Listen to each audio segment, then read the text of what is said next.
Hi and welcome. You're listening to the X22 Report. My name is Dave and this is episode 1500 AA and today's date is February 27th, 2018 and the title of the episode is Central Bankers Admit Cryptocurrencies Are a Threat to Their Existence. Let's get into the economic collapse financial news. Now, the central bankers, they are still in control of the entire system. And we can see out in the UK where they had a vote and people voted to vote themselves away from the central bank. We see that the Brexit, well, it might not happen. And we're at a critical moment in the Brexit negotiations. Everyone has a proposal, but none of them work. Labour leader Jeremy Corbyn gave a speech in the UK laying out what he wants the Brexit to look like. It is in contrast to what UK Prime Minister Theresa May wants. However, neither May's proposal nor Corbyn's proposal is acceptable to the EU. Now, the thing is, this is what the central banks actually want. They want the country to be bogged down in proposals that the EU will never accept. And this is exactly what is happening right now, because their ultimate goal is to stop this whole entire movement. They didn't want this movement moving forward in the first place. And now their entire goal, their entire being, and this is with all the central banks, they never want anyone to leave their system. And their system is a flawed system. It's a system of control. It's a system that puts countries into debt. And basically what we're seeing right now is they're trying to keep control of their entire system while the economies around the world come crashing down. We see here in the United States durable good orders. They've slumped, dropping 3.7% month on month. And we're still December's bounce, well, guess what they did? They revised the numbers much, much lower. And we can see right now that this is exactly what they do every single time. Now, the Atlanta Fed, their GDP forecast, they were out there on February 1st saying that this is going to be a stellar first quarter. We're going to see the U.S. economy grow by 5.4%. This is ridiculous. We know the IMF does it. We know that all the central bankers like to come out and tell you how great it's going to be. And then all of a sudden, they start to revise things lower. Now, as a reminder, that was the highest GDP forecast by the Atlanta Fed going back to the first quarter of 2012. Today, the latest forecast from the Atlanta Fed is around 2.6%. A 52% tumble. And we see at this point, it's probably going to go much lower. The entire system is based on the central bank, the deep state government illusion that the economy is doing well.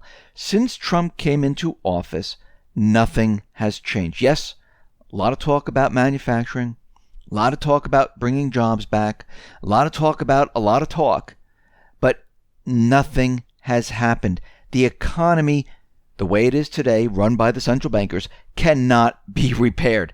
It's completely impossible. There is just way too much debt. What are you going to do? You're going to get everyone a job doing what? You can't. Too much debt. Everything has been moved offshore. And to bring everything back, there's not enough time. Think about how many years it took to offshore all these manufacturing jobs. How long do you think it's going to take to bring them all back here? A year? 2 years? There's not enough time for this. This is why everything that's happening right now, it's being prepared for an economy that is without the central bankers. That's the whole point of this. Now, has anything been done? No. There's been negotiations. NAFTA probably going to go nowhere. They're probably just going to get rid of it, just like the TPP. And most likely, in the end, when we're on a new system, hopefully it's not a central banking system, we'll be on the Belt and Road trade system using cryptocurrencies. and the central bankers will cease to exist. That's the ultimate goal. We can see right now that the central bankers, and this is coming from the biz, the IMF, they're all out there worrying and pushing the idea that cryptocurrencies are evil, and a lot of people, think they're evil. But we can see that the central banks, the bankers, they actually came out with a report, which was filed with the U.S. Securities and Exchange Commission. And this is coming from Bank of America. And if Bank of America is doing this, which is the second largest bank, the other banks are doing this, even the smaller banks. And what they have acknowledged is that this growing acceptance of digital assets like Bitcoin poses a major threat to its business model. Really? Of course it does. The reason it poses a threat is because we will not need the banking system. And this is what they're worried about. This is what they've been trying to stop. And they can see right now that it's growing very, very quickly. Now, they tried to demonize it. They tried to make it look very, very volatile. They tried to steer people away from it. They tried to stop people using credit cards. They didn't want people taking their Bitcoin profits and depositing it into their savings account or checking account. They're trying to do whatever they possibly can to steer people away from cryptocurrencies. But it's not working. And they are saying that this is a major threat to their financial institution and the rest of the financial institutions. Because what's going to happen is people eventually are not even going to care. So I don't use my credit card. I don't deposit in the bank. I'm going to take everything and move it into cryptocurrencies. I'm going to start purchasing things using cryptocurrencies. I'm going to receive pay in cryptocurrencies. And this can happen very, very quickly. Look how fast all of this is taking off. Everyone already has the technology. They realize this. They understand this. That all you need is maybe a computer or a phone. That's it. You don't need a bank account. You don't need to talk to someone special. And it's very, very simple to use. You have a public address? Well, it's like your bank account. You can send money anywhere. You can receive money from anywhere. That's it. Very easy. To purchase something, you just go ahead and you send them the cash. I mean, the cryptocurrency that you're going to use to purchase that item. And basically, you're going to use their public address and you will send it to maybe Amazon. You'll send it to whoever's online where you're purchasing. If you're in a store, you'll have like a little app where you can just take your phone and boop, there you go. It's paid. Same thing with employers.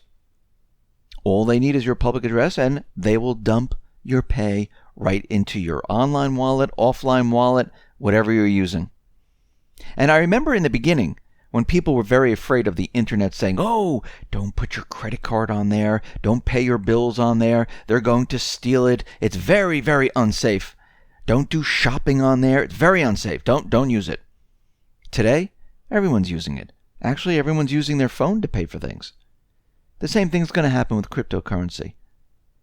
Don't look at it as, oh, this is evil. This is something that we shouldn't be doing. This is a chance for the people to move away from the central banking system. That's the evil. That's what we need to get away from. We've been brainwashed into thinking that debt is a good thing, that interest is a good thing. Their system, the way it's structured, is a good thing. It isn't. This is why when you're in school, they really don't teach you any of this stuff. Where does the currency come from? Who is the Federal Reserve? Grades, 1 through 12, they don't teach you this stuff. Because they don't want you to know. That's the whole point of it. And we can see right now with the central banks and the banks admitting that this is a threat to their system, we could see already that this is growing a lot faster than they thought it was going to happen. And now they're acknowledging it, which tells you something. That they'll go to any lengths to stop it. This is how these individuals work. They don't want something that's going to interrupt their system. So as we go through this next transition, and remember there's two ways we can look at this. One going to the central bank system that they want, or the people's system, which I do believe is cryptocurrencies. And we can see that this is going to be a major fight to see which way we go. But no matter what, we're going to be coming out of one system going into another. And the old system, well, those dollars, what you have, is not going to be worth that much. Because of the debt, because of the amount of currency in circulation, because no one will want it, it will be toxic. This is why you need to be ready and prepared for what is about to happen. And I don't think we're that far away anymore. I think we're very, very close for this whole thing to start happening now. Listen, everyone, thanks a lot for listening. Be well, be safe, and especially be prepared. Thanks a lot.